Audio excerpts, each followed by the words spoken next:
जमीन पर जंग लगने के कारण जमीन पूरी तरह से खत्म हो चुके थे, इसलिए कुछ लोगों को चांद पर भेजा गया ताकि वो लोग बाकी के इंसानों के लिए कॉलोनी बना सके। जब ये सब पूरा काम हो गया, जिसके बाद इंसान जमीन को छोड़कर चांद पर रहने लगे। लेकिन चांद पर रहना इतना भी आसान नहीं था, क्योंकि वहाँ पर मेटियोर का तूफान आता रहता था, तो इसलिए इनको सारे डिसीजन बदलने पड़े। जिसके बाद इंसान ने चांद पर माइनिंग करना स्टार्ट कर दिया ताकि इंसान चांद पर रहने के आसान तरीके ढूंढ सके। और बहुत से लोगों को माइनिंग के लिए रखा गया, जिसे माइनर्स कहा गया, और एक नियम बनाया गया कि माइनर्स के फैमिली चांद पर ही रहेंगे। अब हम लोग को माइनर्स के बच्चे दिखाए जाते हैं जो कि चांद पर ही पैदा हुए थे, और वो सब मिलकर एक स्पेस रोवर यानी कि जो गाड़ी चांद पर चल सकती थी उसे चलाने की कोशिश करते हैं। तभी वहाँ पर कोई आता है, जिससे डरकर सब लोग छुप जाते हैं। इन्हीं में से एक बच्चा जिसका नाम कैलब होता है, उसके हाथों में एक कैप्सूल था, और उसके डैड भी एक माइनर थे जो काम करते समय मारे गए। और कैलब को 3 दिन बाद ओमेगा भेजने का डिसीजन किया जाता है, जहाँ पर उसको दूसरे फैमिली को गोद दे दिया जाएगा, जहाँ पर जिंदगी बहुत ज्यादा खुशमिजाज है और सभी लोग बहुत ज्यादा इंजॉय करते हैं। अब यहाँ पर हम लोग को पता चलता है कि चांद से ओमेगा तक भेजने का समय 75 साल है, जिसके बीच सफर करने वाला इंसान एक चेम्बर में चिर निद्रा की अवस्था में होता है, जिससे उस इंसान की उम्र नहीं बढ़ती है। जब वो चांद से ओमेगा तक पहुँचता है तो वो उतने ही साल का होता है, मगर कैलेब वहाँ से नहीं जाना चाहता था, क्योंकि उसे जाने में 75 साल लगेंगे, और उसको ये भी मालूम था कि यहाँ से जाने के बाद वो अपने दोस्तों से नहीं मिल पाएगा। फिर उसको एक लेडी बताती है कि अगले दिन से मेट्रोइड का तूफान स्टार्ट होने वाला है, जिसके बाद कैलेब को ओमेगा के लिए रवाना होना होगा। और कैलेब को अपने डैड का बहुत ज्यादा याद आ रहा था। वो याद करता है कि कैसे बहुत ऊंचाई में यहाँ की बेस में अपने डैड के साथ बैठा करता। उसे याद आता है कि उसके डैड ने बताया था कि चांद के उस पार एक खतरनाक चीज आकर टकराई, जिससे वहाँ पर एक गड्ढा बन गया था।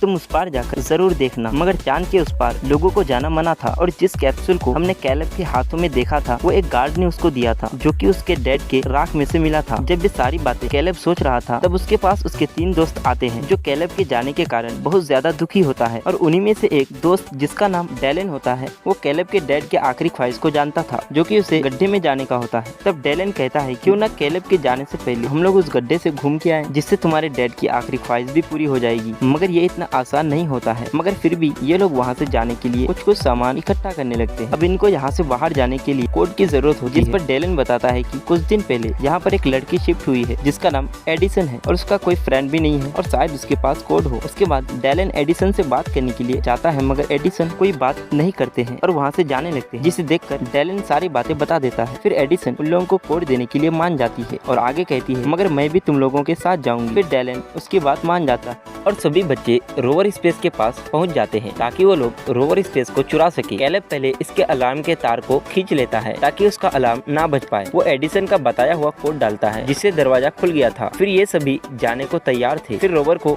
डेलन चलाने लगता है और ये सब पहली बार चांद की सतह को देखा था और सब बहुत ज्यादा खुश थे। मगर इन लोगों को मेटियोर के तूफान के आने से पहले वापस आना था, क्योंकि जब मेटियोर का तूफान होता है तो बेस में लॉकडाउन कर दिया जाता है। सफर के दौरान सभी अपने बारे में बताने लगते हैं। कैलेब बताता है कि मेरे डैड ने मुझको बताया था कि कैसे लोगों को चांद में भेजा गया और लोगों से माइनिंग करवाई गई, मगर चांद पर कोई भी इंसान लगातार माइनिंग नहीं कर पाता था। अगर काम के दौरान वो इंसान मर जाता है तो वो काम उसके फैमिली या उसके बच्चे को पूरा करना पड़ता था, मगर उसका उम्र 18 साल होना चाहिए। अगर उसका उम्र 18 साल नहीं होता है तो उसको दूसरे फैमिली में गोद दे दिया जाता था। जो फैमिली ओमेगा प्लेनेट पर रहते हैं, जिन्होंने चांद पर भेजा था, वो तो हंसी खुशी ओमेगा पर रहने लगे। जिसके बदले एडिसन कहता है एक माइनिंग करने का ही तो काम दिया गया था, जो 20 साल तक ही करना है। एडिसन एक साइंटिस्ट की बेटी थी, जो उसको असल बात के बारे में मालूम नहीं था, और यहाँ पर डेलन उसको सारी बातें समझाने लगता है कि माइनिंग करता हुआ इंसान अगर मर जाए तो उसके बेटे को बाकी के साल काम को पूरे करने पड़ते हैं। ये सब सुनकर एडिसन हैरान थी। अब आगे का रास्ता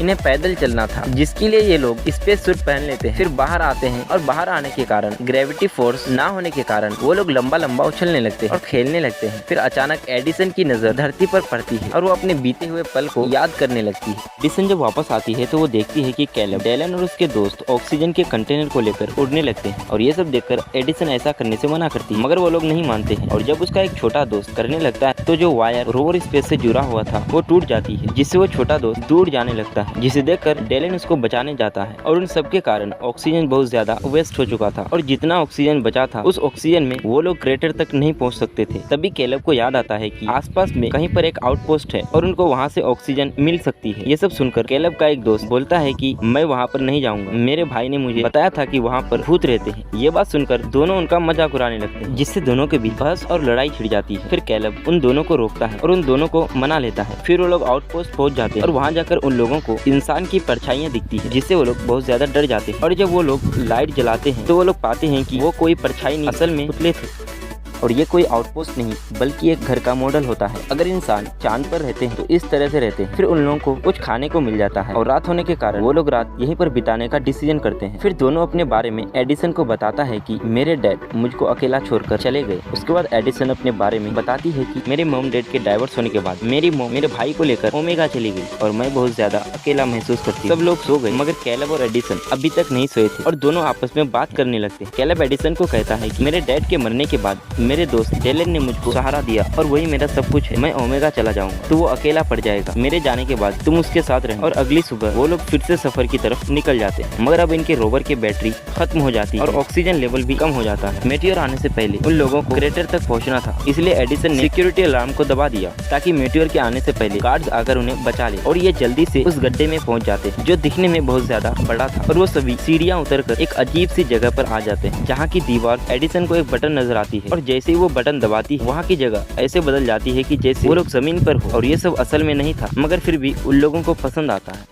कैलब यहाँ पर एक पत्थर हटाकर देखता है तो उसके नीचे उसके मॉम डैड की तस्वीर और राख मिलती है। कैलब उस तस्वीर में अपनी मॉम को पहली बार देखा था। ये बात समझ जाता है कि उसके डैड क्यों चाहते थे कि वो एक बार यहाँ पर आए। वो बहुत ज्यादा दुखी था। डेलन उससे कहता है कि तुम इस मौके को क्यों गवा रहे हो। हर इंसान चाहता है कि वो माइनिंग के 20 साल पूरा कर देने के बाद ओमेगा पर जाए और तुम्हारे डैड ने तो इसलिए तुम्हारे लिए जान दे दी। और यहाँ पर कैलब को पता चलता है कि कैलब के डैड जानबूझकर अपनी जान दी थी ताकि कैलब को ओमेगा भेज दिया जाए, जिसके बारे में कैलब के अलावा सबको जानकारी थी। डेलन कहता है कि अपने डैड के गिफ्ट को लेने से इनकार ना करो। तुम्हारे डैड ने अपनी जिंदगी देकर ये सब किया है। और इन सब बातों के दौरान उनकी एक दोस्त की तबीयत खराब हो जाती है। उसके बाद वो उसके दोस्त को लेकर रोवर तक पहुंचने की कोशिश करते हैं मगर तभी मेटियोर का तूफान स्टार्ट हो जाता है और सभी खुद को बचाने की कोशिश करते हैं। एडिसन खुद को बचाते हुए इनसे अलग हो जाती है और वो जब इनको नजर नहीं आती तब कैलब और डेलन उसको बचाने के लिए जाते हैं। एडिसन के हेलमेट में दरार आ जाती है जिसके कारण वो बेहोश हो जाती है। कैलब और डेलन एडिसन को बचाकर रोवर के पास ले आते हैं। इसी बीच डेलन गिर जाता है मगर उसको कैलब बचा लेता है और सभी रोवर में पहुंच जाते हैं।